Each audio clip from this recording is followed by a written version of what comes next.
Welcome to our 20th Wonderspace journey that orbits around wonder and stories of hopefulness. This week our journey will orbit over Athens and Beirut and will feature a stunning pass of the River Nile, outlined by a network of city lights. To experience these views with us in this ultimate window seat, we welcome Dr Katherine Trebeck, who is a writer, researcher, and is the Advocacy and Influencing lead for the Wellbeing Economy Alliance, or WEAll for short. Katherine is also the co-author of a brilliant book titled The Economics of Arrival. The full-length interview can be found on the Wonderspace podcast, which you can find on our website and on most podcast platforms. But for this shortened video orbit, Katherine answers 3 of our 6 questions and starts by giving us a short glimpse into her life story so far. I once heard a phrase, and apparently it was Ernest Hemingway, who said, "The world is a fine place and worth the fighting for." And I have been so lucky in my life to have many, many examples and personal experiences of what a fine place the world is. I've been able to experience the many gifts of the world, many gifts of community, many gifts of growing up in a fairly wealthy, safe country of Australia. But I've also, through my work, whether it's with Indigenous communities in Australia or living for some time in Africa, or even in some of the most marginalised communities in Glasgow, just had so many examples of that it does need fighting for.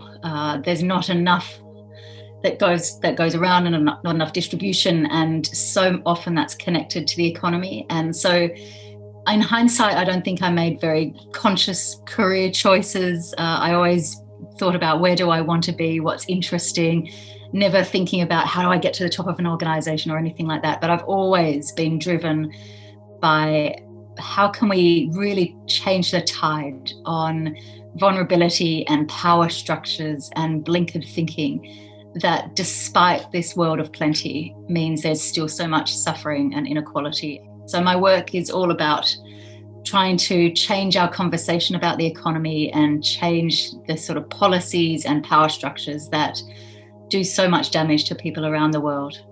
And so at the moment it's through the Wellbeing Economy Alliance. In the past it was with Oxfam. In the future, who knows? But I think there's a bit of a golden thread that comes from being very conscious of how fortunate I've been, but also really getting to know and experience people who are just made vulnerable by the moving plates and the inequalities that blight the planet.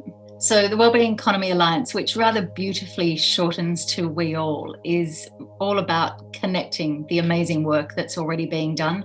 There are so many islands of pioneering activity, whether it's incredible businesses that are turning their attention to changing the economic system, bringing about social or environmental benefits. There are impatient, radical young activists. There are scholars who are building the evidence base. There are community groups. There are cities. There are policymakers, all of them wanting to connect up more and learn from each other and collaborate. And so our job is to nurture them, to link them together, to amplify them so that the world hears about them and is inspired by them. And just in the last few weeks, we've had the really exciting news that a 5th country of Finland has joined this partnership that we created a few years ago that now the Scottish Government leads on, the Wellbeing Economy Governments Partnership, WEGO.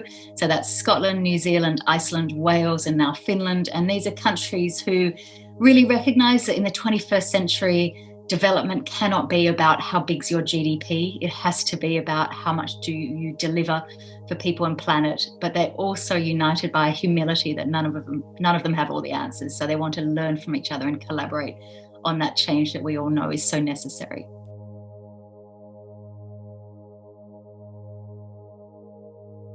My story of hopefulness comes from an incredible organisation that I've known for many years, and it's an organisation called WEAll, and they operate out of this huge warehouse just on the south of the River Clyde in a place called Govan, a former shipbuilding community. And they are all about giving folks who have just come out of prison or are tackling addiction or long-term unemployment, giving them not just some skills and a sense of purpose, but a sense of community, and they call it a clan, giving them a sense of clanship. They eat together over a massive soup bowl every Thursday night. And what they do in this huge warehouse is use traditional shipbuilding techniques. So there's woodwork, there's joinery, there's the sound of hammers hitting wood, there's the smell of wood being cut, lots of shouting, lots of laughter, lots of banter. And it's the most amazing space to go into. It visually looks incredible. It smells extraordinary. But what they're doing, I think, is probably quite literally a suicide prevention campaign. They always recognize they're just a sticking plaster. They're very humble and very attentive to the nature of the wider economic system that is driving people to their doors. But I think they're just an extraordinary, very, very precious organization that's very fragile but completely inspiring in just the consistency and the sincerity of their work. So I love being around them. I love visiting them. I love hearing about them, and I'm so proud to know this organization. So the question I'd like to share with people is always act like my little nephew when he was 4 years old, and he was in that phase. I think anyone who knows a 4-year-old will recognize when they're constantly asking, but why? But why? But why? But why? And I think we need to be like our little 4-year-old nieces, nephews, sons, daughters, grandkids, and not take as on face value all the harm being done to the world. We need to ask, why are people needing food banks? Why are people needing medical attention for stress? Why are people turning to drugs and alcohol? Why are people feeling lonely? Why are people committing suicide? Why are we pushing the planet beyond the brink? And keep asking, but why, until there is no longer a but why that we can ask.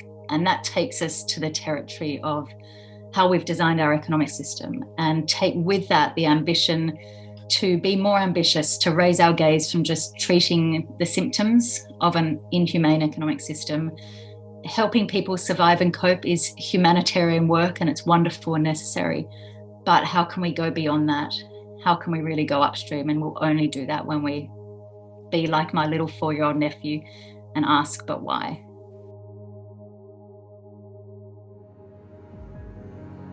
More information about the work of Katherine can be found at katherinetrebeck.com and wellbeingeconomy.org. In her story of hopefulness, Katherine highlights an amazing work in Govan in Glasgow called WEAll, which can be found at galgale.org.